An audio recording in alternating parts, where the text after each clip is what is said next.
हिंदू धर्मातील सगळ्यात पवित्र, पावन, शुद्ध असा श्रावण महिना लवकरच सुरू होणार आहे. 25 जुलै 2025 या दिवसापासून श्रावण महिना सुरू होईल.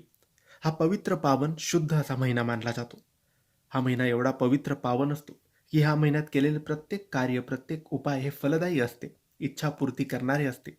मित्रांनो, या श्रावण महिन्याच्या प्रत्येक दिवशी तुम्हाला एक स्तोत्र वाचायचं आहे. आणि प्रत्येक दिवशी जमत नसेल तर दर सोमवारी, एकूण 4 सोमवार या श्रावण महिन्यात येणार आहेत.